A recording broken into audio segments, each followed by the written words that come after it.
Hello Cancer and welcome to your January 2021 horoscope. This is for the Sun or the Ascendant. If you've yet to subscribe to my channel, I'd be honoured if you did so now. Please click or tap on the bell notification symbol.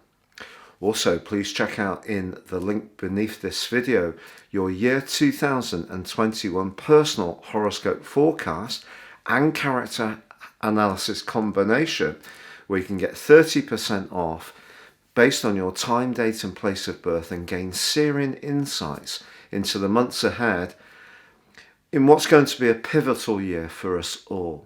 No two charts are the same, and this can help to elevate you above your zodiac sign. But of course, at the turn of the year, each year, the Sun is always for you in your 7th house of relationships.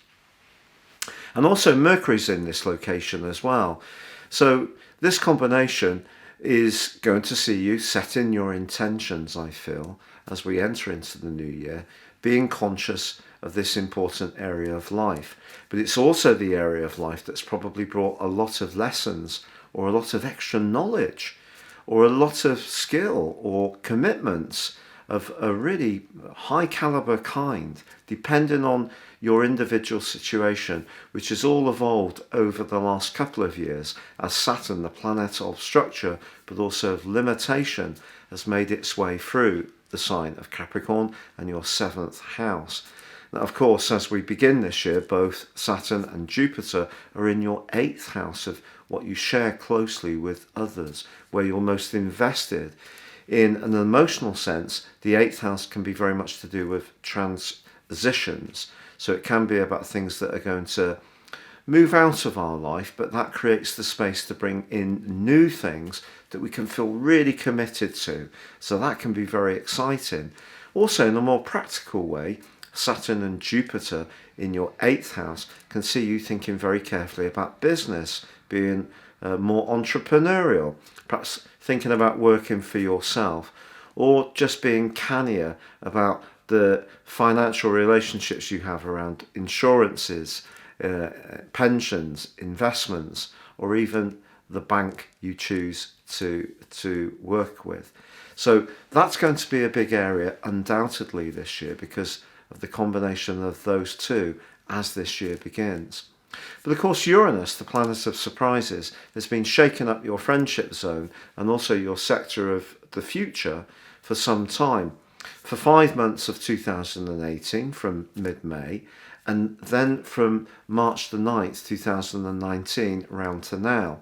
And by the 14th of this month, Uranus ends a long retrograde.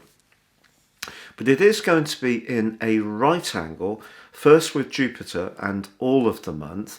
So Uranus in your 11th house of the future can make you much more idealistic. Jupiter in the 8th house can make you much more conscious of perhaps the financial side of your situation. So I think the two being in a tense right angle is kind of saying to you that how you actually gain that sense of financial security may need to work in terms of your values. And if there is some kind of misalignment, for example, if you do a job or you have a way of generating income which doesn't bring you a lot of personal satisfaction, or if your values are shifting, it is possible that you may in some way need to find some compromises, or there could be some alterations coming your way. Now, Saturn is going to come into a right angle with Uranus later this month, but it also comes into a conjunction with Mercury and then the Sun from the 19th.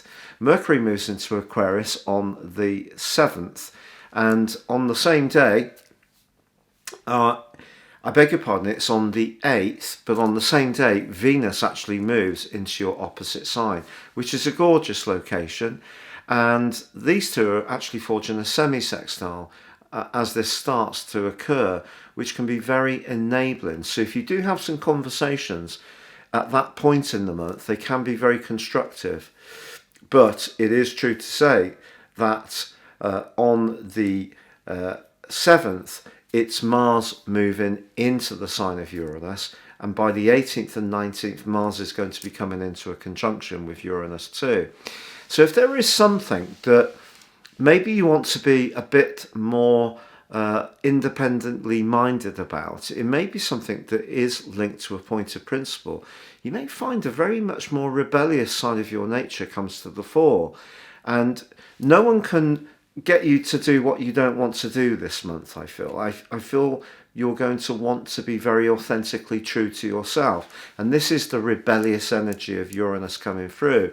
And with Mars in conjunction, just as the Sun moves into Aquarius, I think it is going to be trying to find that balance between how you make the more practical side of your existence work in terms of paying those bills, paying the mortgage, earning a living, but in a way which fits this more restless side of your nature that's been coming through, which may see you even tempted to shake up and move away from things that have provided a lot of security and support over a very long period of time.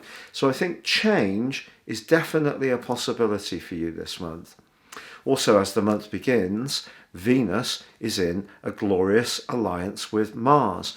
So I think all through this year, your passion for what you do and where you feel you can demonstrate the most authority and confidence, that's a clue about the kind of changes you might be considering. Because if you don't feel a sense of passion, a sense of engagement, a sense of involvement or investment, that's giving you the clue of what may need to be shook up and changed. But we do have an absolutely glorious new moon in Capricorn on the 13th, which is influencing your sector of relationships. And particularly so because this one combines with Pluto, the planet of change. So is a relationship an area which is ripe for some kind of alteration? When Pluto is in the mix, issues of power can come up. Now, it may not be from you, it could be from someone else. This could see you pushing back against the situation, perhaps with a co-worker or a boss. It doesn't necessarily have to be in a romantic context, but you're going to want to assert yourself with Mars going alongside Uranus, and then this very potent new moon conjunct Pluto. So I think you might surprise yourself by how strident you can be in your opinions at times this month. But then with the Sun moving on the 19th into Aquarius, which is early this year, and then combining with Saturn, if there is something that has reached a point where you do feel it does need to completely end, you're going to take this very seriously. And it could be a source of income that you're going to decide to move away from because you want to take the road that's less travelled. And even if you're someone who's usually quite a risk averse and certainly conflict and confrontation averse, again, you may surprise yourself this month by being a whole lot more outspoken. But I actually feel that can be really healthy for you. Now, by Thursday, the 28th, we have a full moon in the sign of Leo. And this sees the moon in Leo pivoting in an opposition with the sun in Aquarius, but they're forging a T-square with Uranus. And in fact, if we go back to the very start of the year, the moon is actually in opposition with Saturn and Jupiter then too. So balancing the ins and outgoings around your finances, something we're all going to be conscious of because of COVID, obviously.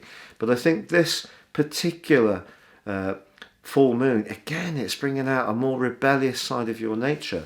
So if you're someone who has been kind of avoiding a tricky situation, or there's been some politics washing around relationships over the last couple of years, and maybe there's been a lot of tentative thinking, perhaps some conversation, perhaps some discussion, I think Venus is saying to you, once it moves into Capricorn, that any tie that's really hitting the sweet spot can grow and become a much bigger part of your situation. But I think it's where people are very uniquely have a very unique outlook, not necessarily such a conventional outlook. You're going to want to shake things up, and I think the things that no longer serve your greater purpose are going out of your situation. So as Mercury goes into a retrograde, as the month comes to a close, even though it may seem that you're separating yourself from something and there could be a sense of loss, if you feel that you're embracing a sense of freedom because you're enriching your individuality, you're finding your higher truth of what really makes your existence on this planet really worthwhile, and you're not just keeping it all together for others, not just being the person who's very nurturing and concerned with making sure that there is that sense of security for everyone else. So I think you may be surprised by what this month throws up, but I think it's going to bring out a part of you which is essentially being in the background for a little while, but it needs to come into the present, and you're going to seize the moment in a really incredibly impressive way. It's been a real pleasure being with you, Cancer. I'd like to wish you all the best. Take care, good luck, stay safe, and goodbye for now.